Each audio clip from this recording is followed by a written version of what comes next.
ଯେତେବେଳେ ମୋ ଝିଅ ଥିଲା ମୋତେ ଜମା ନିଦ ହୁଏନି।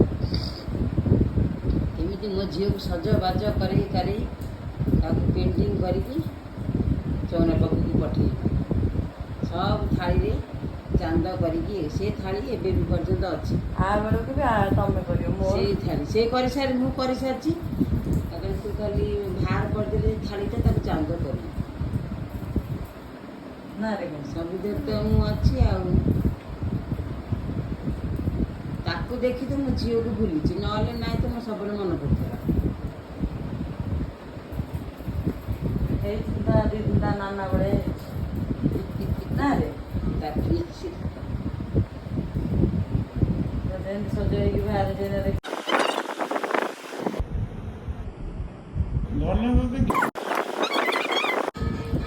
ଆମେ ସବୁ ଆଗେ ବହି ବୁଲିବୁ, ସମସ୍ତଙ୍କ ଦୁଆରେ ବହି ବୁଲିବୁ। ଆମର ଗାଁ ଗୋଠିଆ ସମସ୍ତେ ସାଙ୍ଗ ହେଇକି ଯିବୁ, ବହି ବୁଲିବୁ, ଭିକ୍ଷା ବି ଆଣିବୁ। ଚାଉଳ ସବୁ ଦେବେ, ବେଗରେ ବେଗ ହେବ। ତାପରେ ସନ୍ଧ୍ୟା ବେଳକୁ ପୁରୀ ତରକାରୀ ହେଇଥିବ। ଆମେ ପୁରା କାଷ୍ଟ ଉପାସ ରହୁ। ଇଏ ସିନା ଖାଇ ପିଇକି ଓଷା କରୁଛନ୍ତି, ଆମେ ସବୁ କାଷ୍ଟ ଉପାସ ରହୁ। ଏଇ ସନ୍ଧ୍ୟା ବେଳକୁ ଭଲ ଆମେ ସବୁ ଦେଇକି ନଈକି ଯିବୁ କି ଗାଡ଼ିଆକୁ କି ନାଳକୁ ଯାଇକି ଗେଣ୍ଡା ଉଣ୍ଡାଳିବୁ। ଗେଣ୍ଡା ଉଣ୍ଡାଳିକି ଆସିକି ଘରେ ପକେଇବୁ। ଆମ ଘରେ ବହୁତ ଭଲ ଥିଲା ସେ ଦିନ, ଆଉ କାହିଁ ସେ ପରମ୍ପରା ସବୁ ଗଲାଣି।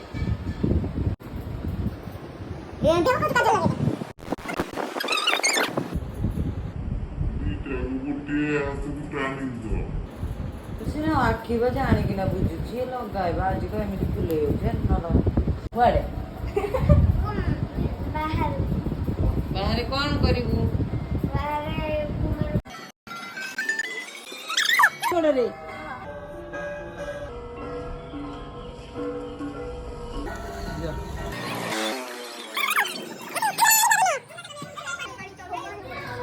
ସେ କ'ଣ ଆଣିଛ? ସେ କ'ଣ ଦେଖେ ତ କାକୁଡ଼ି କ'ଣ ହବ? କାକୁଡ଼ି ଫୁଲ ନା କାକୁଡ଼ି ଫୁଲ ହେବା କାକୁଡ଼ି ଅଛି, କଷି କାକୁଡ଼ି।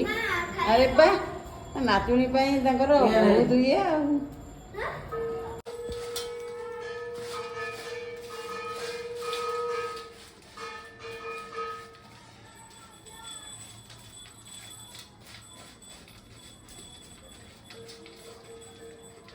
ମା ଚାନ୍ଦ ହେଲାନି ଆଉ ତିଆରି କଲ ଆଉ କ'ଣ କରିବି ଆଉ? ସେ ପୂଜା କଲେଣି।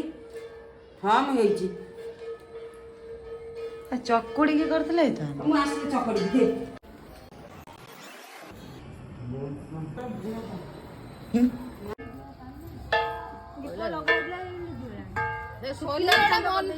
ଭଲ ମନରେ ପୂଜା କରୁନି।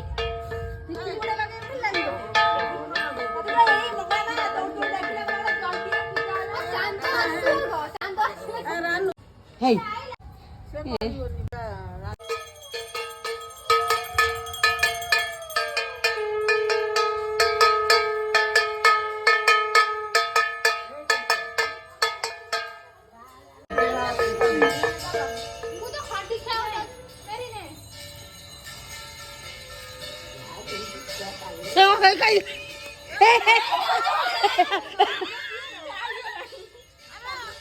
ମୋ ନାତୁଣୀ ଖାଇଦେଲେ।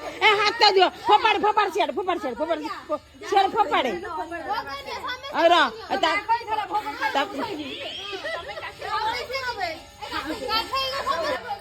ନେଲୁ ଦେଖେନି ଦେଖେନି।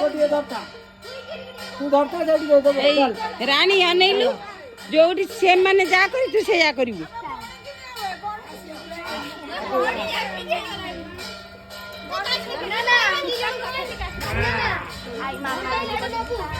ନାଇଁ ନାଇଁ ନାଇଁ ନାଇଁ ଗଲେ ନାଳୁକୁ ଗେଣ୍ଡା ତୋଳିବାକୁ।